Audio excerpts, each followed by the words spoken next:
Halo, assalamualaikum para pemirsa channel Hidayah Minang.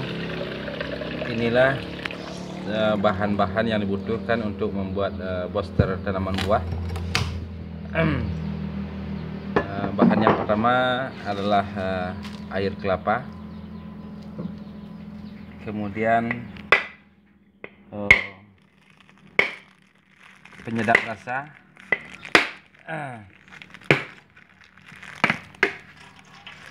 selanjutnya air bekas cucian beras,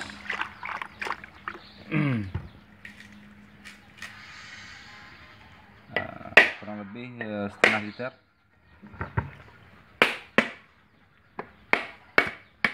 Bagusnya air kelapa adalah air kelapa yang baru dibelah, sehingga zat-zat yang terkandung di dalamnya belum sempat larut atau bersama udara.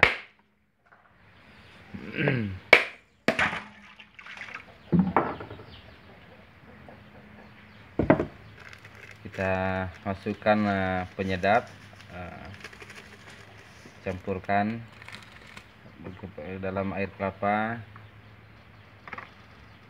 Selanjutnya kita tambahkan air bekas cucian beras. Semua bahan dicampur, diaduk hingga merata.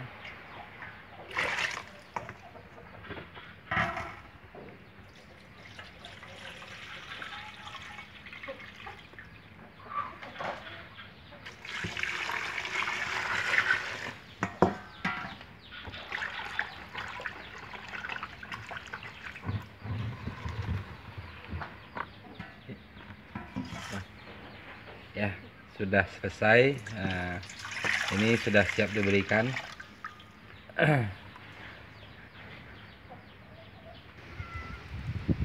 Ya, pemirsa, inilah diantaranya yang telah menghasilkan buah. Ini tanaman apel India. Kita kasihkan cukup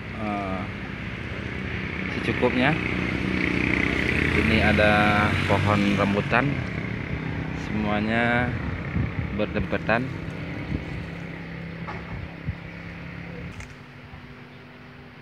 Kita berikan secukupnya.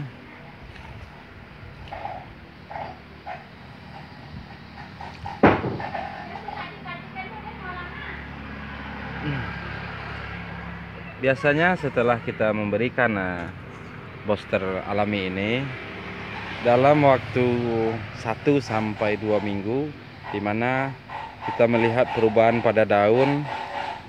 Daun biasanya daun tanaman akan menjadi lebih tua, lebih pekat. Ketika daun telah terlihat seperti lebih pekat, maka biasanya bunga-bunga akan bermunculan. Biasanya ini berlaku sampai 2 minggu. Maka bunga-bunga seperti ini, dan ini adalah bunga yang telah berumur 2 minggu. Sekarang udah masuk minggu yang ketiga, baru 18 hari. Kita dapat melihat ini hasilnya.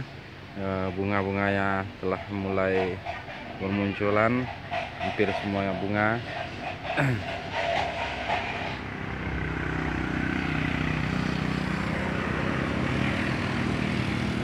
Jadi itulah pemirsa, bahan-bahan atau cara mudah kita memanfaatkan apa yang ada di sekitar kita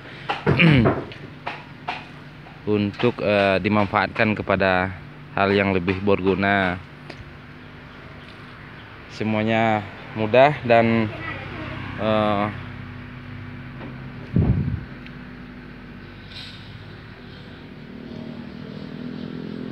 hal ini bisa kita lakukan pemberiannya 1 sampai 2 kali 2 minggu. Jadi kurang lebih 1 kali seminggu atau 1 kali 2 minggu. sampai kita lihat nanti perkembangan tanaman, bagaimana perkembangan selanjutnya. Ini baru dimana mangga ini udah bunga yang kedua kalinya. Yang pertama kemarin tanpa bantuan booster, kita hanya menemukan satu dahan yang mengeluarkan bunga. Nah, sementara setelah kita memberikan booster alami ini yang dibikin secara mudah dan gampang, sehingga hampir setiap pucuk-pucuk mengeluarkan bunga. Ya, demikian para pemirsa channel Hidayah Minang. Mudah-mudahan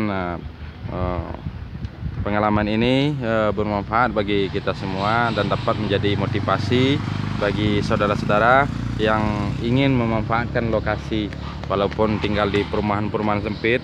Jadi kita dapat memanfaatkan lokasi depan halaman rumah sedikit, hanya dengan klibet kecil kita sudah bisa menaruh berapa tanaman, tergantung kita cara merawatnya. Nah, sehingga kita nanti bisa menghemat biaya atau penghasilan kita untuk membeli buah, karena kita sudah memiliki tanaman buah beragam macam walau dalam keadaan lokasi yang sempit. Jadi kita tidak perlu membutuhkan lokasi yang luas. Ya, tergantung kebutuhan, keadaan dan kesempatan. Mudah-mudahan pengalaman ini bermanfaat bagi kita semua. Saya ucapkan atas perhatiannya. Terima kasih. Assalamualaikum warahmatullahi wabarakatuh.